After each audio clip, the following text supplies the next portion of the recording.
Hey, it's me, MLB. Here's chapter 84 of Chance Ball, and this one is titled Koemi and Daddy. Daddy? Koemi asked from the back seat when she heard the sirens coming up from behind. Frick. Dabi put his indicator on and pulled over onto the side of the road, sitting there with a really pissed off look on his face as he reached across for his wallet. Daddy, is that the policeman? Koemi asked with concern. Yeah.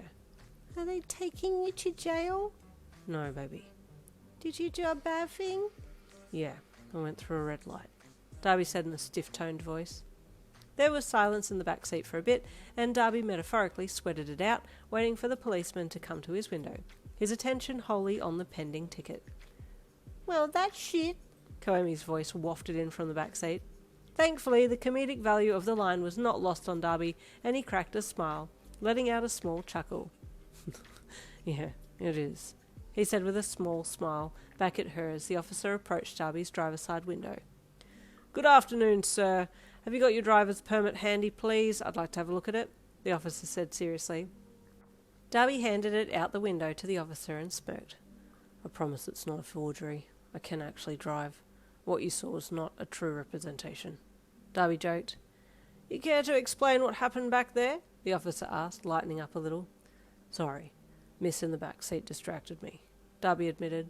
The officer ducked his head a little to see Koemi in the back seat, who was eyeing him silently and warily. Are you chatting to Daddy, are you? The officer asked her. No, I don't want to go to jail, she said firmly. Fair enough, he replied. I won't take you or Dad to jail, but I'll be writing him up a ticket, he said, looking back at Dabi. Dabi nodded with resignation. You have a little one on board, the officer said to Dabi. Just keep your eyes on the road and get everyone home safe. Yeah, got it, Dabi replied. The officer nodded and told Dabi he'd be back in a bit, and then left to go back to the police car to check things out with Dabi's record, then write the ticket and come back. Is he a nice man? Koemi asked. Well, he's making Daddy pay some money, so that's not nice, according to Daddy. Dabi sighed. I can give you some of my money, Ko said. Money? What money? Dabi asked her, looking back at her again.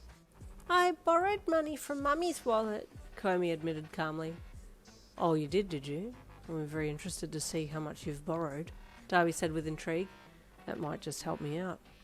Okay, she said happily, unaware that she'd just given herself away. The officer gave Dabi the ticket and advised him about contending it if he wished to, and then he let him go with well wishes and a get home safely, and Dabi was free to go. No sooner had they got into the house, Koemi was already exposing her dad. Daddy got in trouble with a policeman, she announced, which had you all kinds of worried, especially knowing Dabi's family history. Daddy, you called as he entered the house. You okay? Got a ticket for running a red light, he grumbled. Oh no, he said with dejection. What happened? Dabi retold the story, including Koemi's swearing, and you shook your head and looked to make sure that she wasn't within earshot. Listen, I know you want to teach her to swear responsibly, but I feel like she doesn't really understand how to use it properly, and she likes that she gets smiles or laughs from you every time that she uses a swear word correctly, you said. Dabi had to agree, especially after today. Well, how are we going to stop her now that she's had a day or two of being able to say what she wants? Dabi asked. Again, that's on you, you said sassily, putting a hand on your hip and turning away with a plumped-up lips look. Don't give me that attitude, Dabi joked. You're supposed to get me out of the sticky situations I get myself stuck head first into. Nah, you called as you walked off. Dabi grunted and sighed again. Gonna need Hunter's help again. Life continued on, and Koemi grew and grew. Before you knew it, you were looking for preschool places in the area to send her so that she could meet some kids and get prepared for school.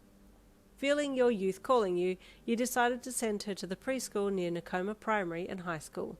You felt very nostalgic as you walked her to and from her preschool each day, as some of the roads were the same ones that you walked as a junior and as a high schooler, all those years ago. Ko loved her preschool, as you imagined that she would, and you also enrolled her in the local volleyball club, which she thoroughly enjoyed. She lived and breathed volleyball. The apple hadn't fallen far from the tree with this one, and she had developed herself as a budding ace, much to both your and Dabi's delight. Dabi, as you can imagine, was super proud of his girl and would attend her matches with very loud and very boisterous calls of praise and adoration, even rocking up in a pink shirt with her name written in gold sequins on the front and back. Susa had made it for him, as she had now pursued a career in the fashion industry and was starting to get a name for herself with her outlandish and brightly designed clothes. "Go, baby! That's my girl right there!" Dabi shouted loudly as he cheered on the sidelines at one of her games, with you holding up a pamphlet over your face to shield your embarrassment. "Mom, can you stop him?" Koemi wailed with embarrassment from the court at halftime. "I'm sorry, sweetheart," you called to her from behind the pamphlet. "You can't stop the hype train," Dabi shouted, throwing his arms out wide to embrace all of the dubious glances from other parents. "God, Dabi, why are you like this?" you hissed at him. "Even I'm embarrassed to be here." "I'm in my element," he replied with a cheeky smirk. Evidently," you mumbled, hiding your face again as he started to chant. Despite the horrific distraction, Koemi played an amazing game and met you both after the match.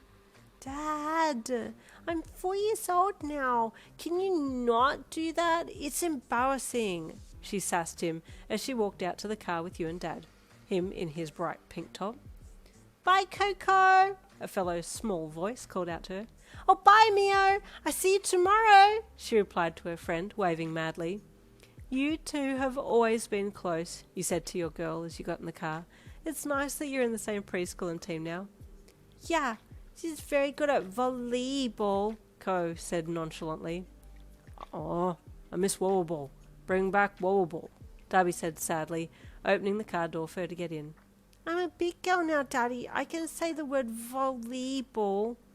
"I do love the accent, though," Dabi said, clipping her into her seat. "Yeah, the accent's cute," you added from the passenger seat. "Want to get chicken and chips on the way home?" "Yeah," Koemi gasped with delight. "I haven't had them in 15 days.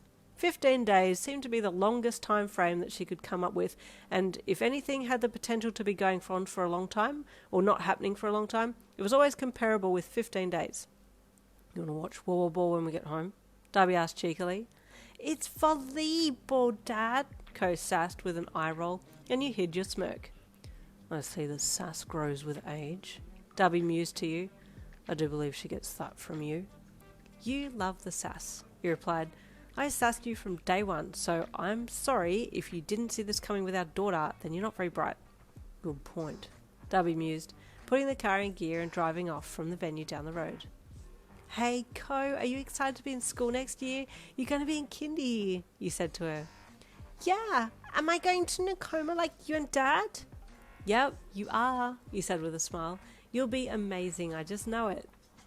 "Yeah, I know," she said with a gentle sigh. "And don't you forget it, baby. You're amazing, because you're my girl, and no one looks down on a Todoroki." "That's right, Dad," she said in an empowered voice.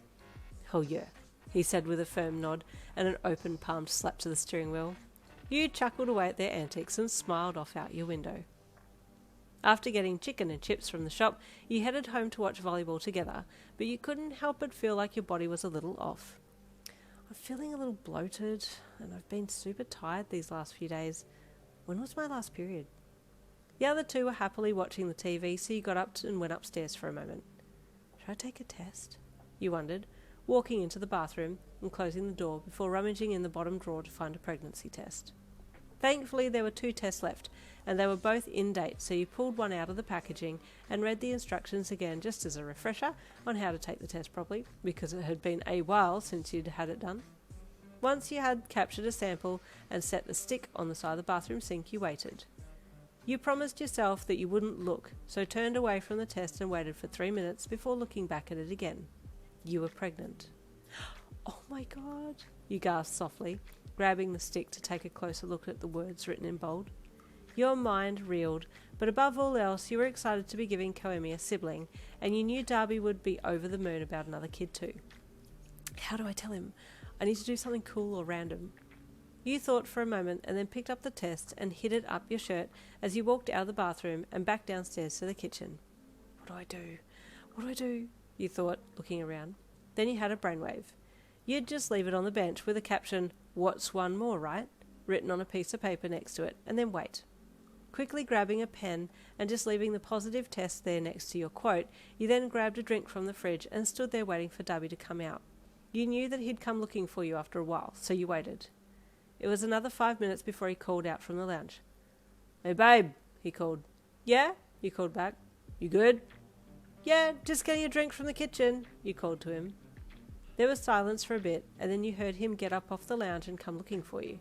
You looked very suspicious just standing there next to the sink, drinking, and he approached you with a dubious look on his face. "What you doing?" he asked. "Drinking. Why?" you replied with a smirk. "Why do you look like you're up to something?" he asked suspiciously. You just shrugged and gave him a sly look, and that's when he started looking around, his eyes falling on the positive pregnancy test on the bench.